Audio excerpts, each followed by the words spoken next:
I got a call from a guy yesterday.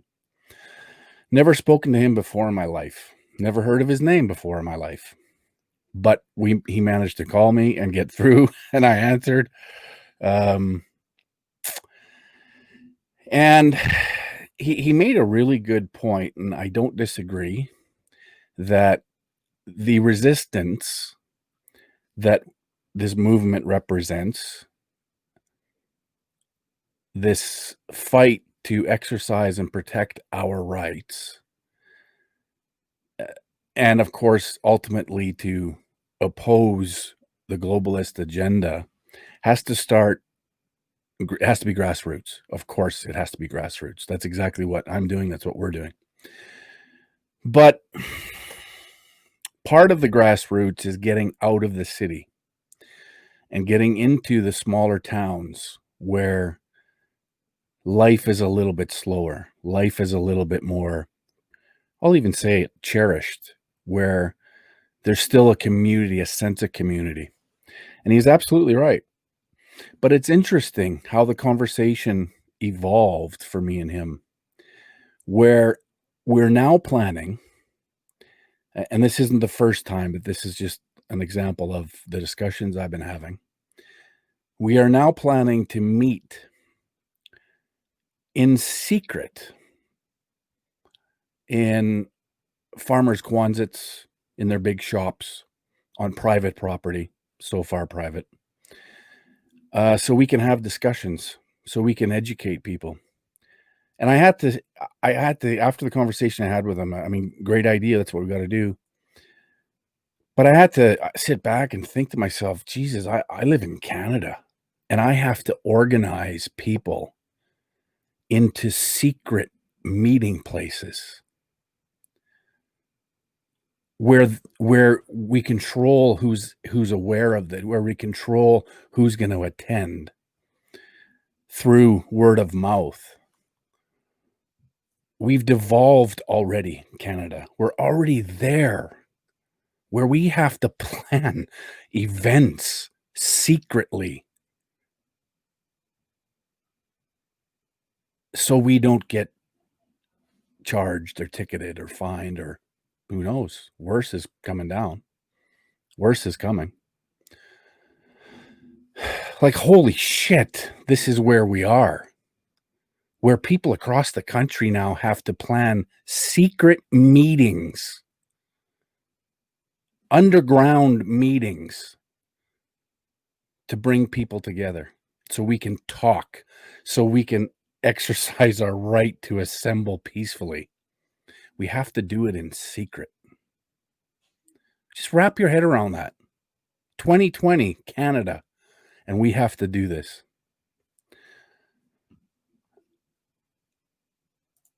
Just think about it, especially the people who are maybe new to my channel. Just think. Think of where we are right now, that we have to meet with each other secretly to avoid tickets and to get people to come so they're not gonna be exposed to the long arm of the law. I mean, I've exposed myself. I'm exposing myself again right now.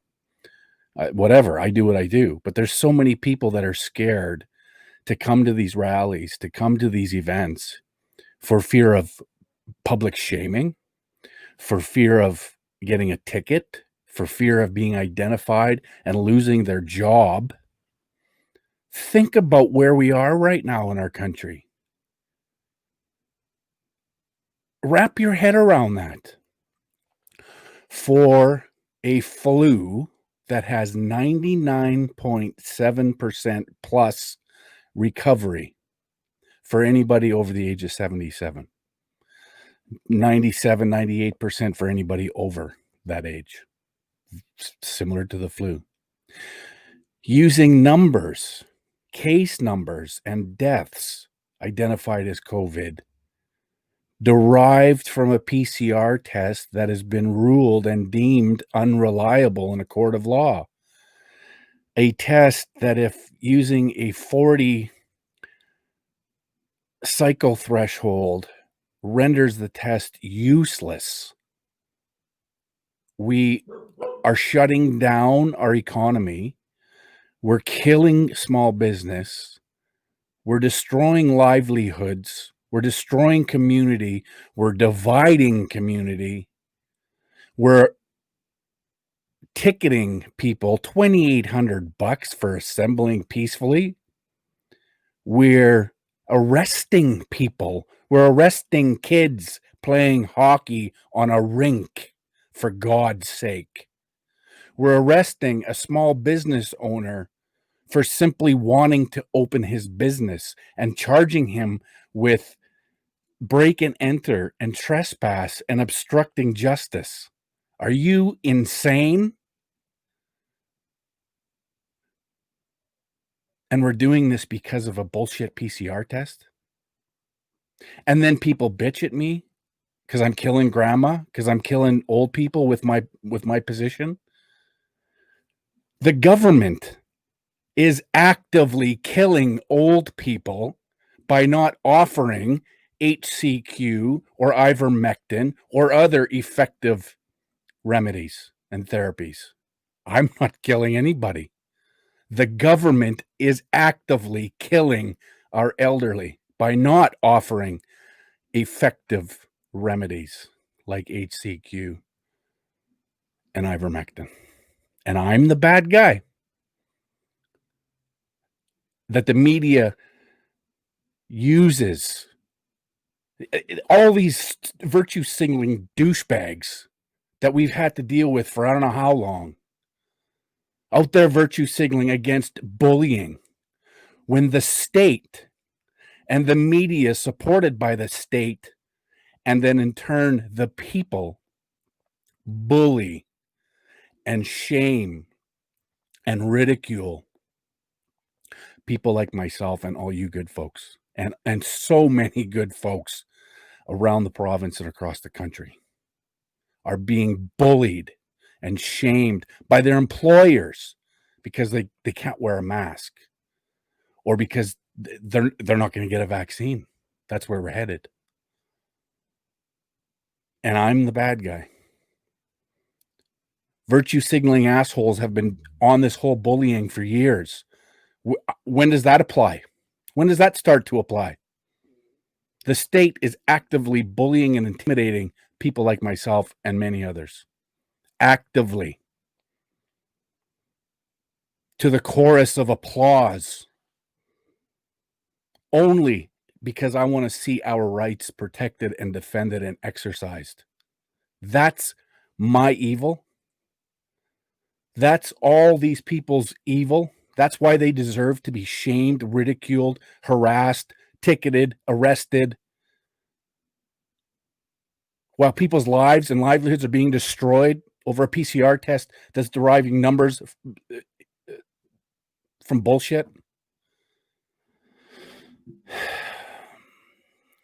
Think about it, folks. Think about it. We have to meet in secret so people can get information. That is 1930s Germany. That is 1920s Russia, Soviet Union. That is Mao's China. That is China in 2020. That is all of the totalitarian governments around the world. We're joining them. We're joining them. If somebody would ask me this when I was a teenager or young adult, that we would have to meet in secret somewhere in Canada to discuss ideas, I would have told them, you're insane. This is Canada. We're land of the free. We're not. And we're losing it every day. Every day that any of you folks are wearing a mask willingly are helping them. Every day that you self-isolate or socially distance from your family over Christmas because the government is telling you to based on bullshit, you're part of the problem.